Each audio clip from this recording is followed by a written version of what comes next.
Now it's time to look for logical operator operations. कुछ logical operators के हम बात करते हैं, एग्जांपल्स की।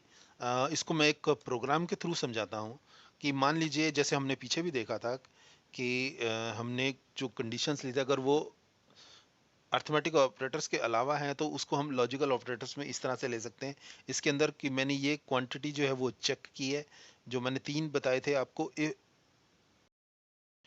लॉजिकल एंड, लॉजिकल और लॉजिकल नॉट, तो वो वाले ऑपरेशंस जो है वो इसके अंदर जो है वो परफॉर्म हो रहे हैं। अब हम चलते हैं आगे और हम बात करते हैं आइडेंटिटी ऑपरेटर्स की, जो कि बहुत इंपॉर्टेंट है। इसको एक सिंपल प्रोग्राम्स के थ्रू समझाता हूँ। बेसिकली आइडेंटिटी ऑपरेटर्स क्या करते हैं कि वो कंपेयर करते हैं ऑब्जेक्ट्स को। ऑब्जेक्ट्स में यहाँ कहने का मतलब है कि वेरिएबल्स भी हो सकते हैं और जो है वो वेरिएबल और कॉन्स्टेंट्स वगैरह भी हो सकते हैं। अब क्या है कि ये देखना है कि मेरे को ये जो टाइप है ये इंट है कि नहीं है। तो इसको मैं इफ टाइप इज लिख दूंगा और लिख दूंगा अगर वो है तो ट्रू कर दो, अदरवाइज फॉल्स कर दो। और इसी तरह से ये मेरे पास रिटर्न दे देगा कि ये जो है वो इंट टाइप का। क्यों? क्योंकि मैंने x इज इक्वल टू 6 लिया। हाँ, अगर मैं 6.2 या कुछ और वैल्यू ले लेता तो वो वहां पे मेरे को एरर दे देता। अब इसी से मिलता जुलता एक और ऑपरेटर है, दैट इज 4.5। अब हम यहाँ पे जो है डेसिमल वैल्यू लेते हैं, पहले हमने इंटीजर वैल्यू ली थी। अब क्या है कि अब मैं थोड़ा सा चेंज कर देता हूँ, पहले मैंने इज लिया था, अब मैं इज नॉट ले लेता हूँ। इज नॉट में क्या होगा कि वो इसके अंदर है कि नहीं है, तो ट्रू कर दो, अदरवाइज फॉल्स कर दो। तो क्या आंसर आना चाहिए? आंसर आना चाहिए इट विल रिटर्न ट्रू, क्योंकि वो उसके अंदर है ही नहीं। 4.5 इज नॉट अ इंटीजर। तो इस तरह से जो वो क्या करेगा, हमको एरर देगा या हमको आउटपुट देगा ट्रू का, डिपेंडिंग ऑन इज और इज नॉट। तो आइडेंटिटी ऑपरेटर हमारे पास दो गए, इज और इज नॉट। अब हम चलते हैं अपने बिट वाइज ऑपरेटर्स के पास। तो जैसे मैंने पहले बताया था, bit wise operators are used to perform bit wise calculation on integers, integers only. ये इंटीजर्स क्या करते हैं, they are converted into binary format और उसके ऊपर फिर बिट बाय बिट जो है वो ऑपरेशंस होते हैं। अब वो कुछ अलग अलग ऑपरेशंस हैं, वो कौन कौन से हैं? सबसे पहले तो हम देखते हैं कि हम एग्जांपल लेके चलते हैं। मान लीजिए हम दो वेरिएबल ले लेते हैं, आई और जे। आई के अंदर हम वैल्यू डालते हैं 10 और जे के अंदर हम वैल्यू डालते हैं 20। अब आई जो 10 है वो क्या होगा, बाइनरी फॉर्म में आएगा, 4 टाइम्स 0 1 0 1 0। और जो जे की वैल्यू होगी बाइनरी में क्या होगी, 0 0 0 1 0 1 0 0। तो इंटरनली जो है, जैसे हमें पता है कि हम कुछ भी काम करते हैं वो क्या होता है, वो जाके बाइनरी फॉर्म में ही सेव होता है। तो अगर हमने 10 वैल्यू इनपुट किया तो वो कन्वर्ट हो जाएगी किसके अंदर, इसके अंदर जो होगी वो कन्वर्ट हो जाएगी। और 20 जो होगी वो इस फॉर्म में सेव होगी। तो हम यही देखते हैं कि बिट वाइज ऑपरेटर्स कौन कौन से हैं और कैसे काम करते हैं। तो सबसे पहले जो है वो बिट बाइनरी एंड है हमारे पास। अगर हम आई एंड जे कर दें तो हमारे पास 0 B 0 का जो है वो बाइनरी फॉर्म में आंसर आ जाएगा।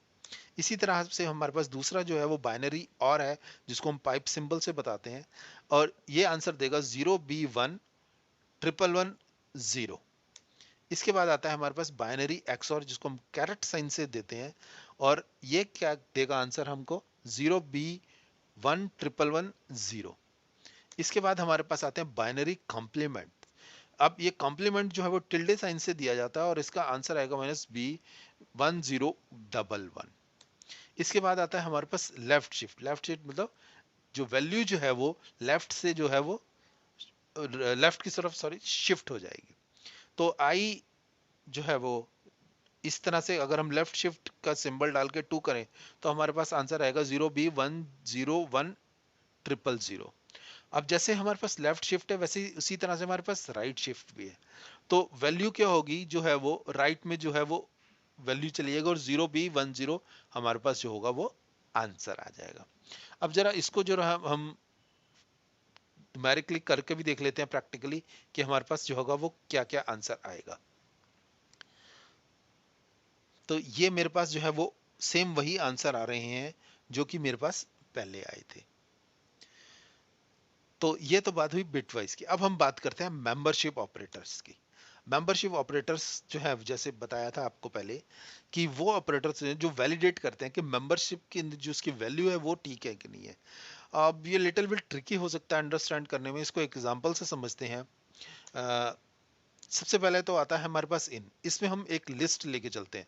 ऑल्दो अभी लिस्ट हमने नहीं किया, लिस्ट इज बेसिकली, आगे जाके हम इसको कवर करेंगे लिस्ट क्या होता है। यहाँ पे हमें सिंपल लेके चल रहा हूँ लिस्ट, और जैसे मैंने पहले देखा था इज और इज नॉट, यहाँ पे हमारे पास इन आ गया है, और वो देखते हैं कि वो इन उसमें है कि नहीं। तो आउटपुट हमारे पास क्या आ रहा है कि जो है वो आई जो है वो अवेलेबल है लिस्ट के अंदर। इसी तरह से हमारे पास दूसरा होता है नॉट इन। नॉट इन में क्या होगा कि वो बताएगा कि इसके अंदर वो अवेलेबल है, नहीं है, बिल्कुल नहीं। जैसे वो कह रहा है नॉट इन लिस्ट, तो वो उसके अंदर बता देगा कि, तो इस केस में आंसर जो होगा वो डिपेंड करेगा कि ये आएगा या ये आएगा, और इस केस में सेम ऐसे ही ये आएगा या ये आएगा, depending on the value of this.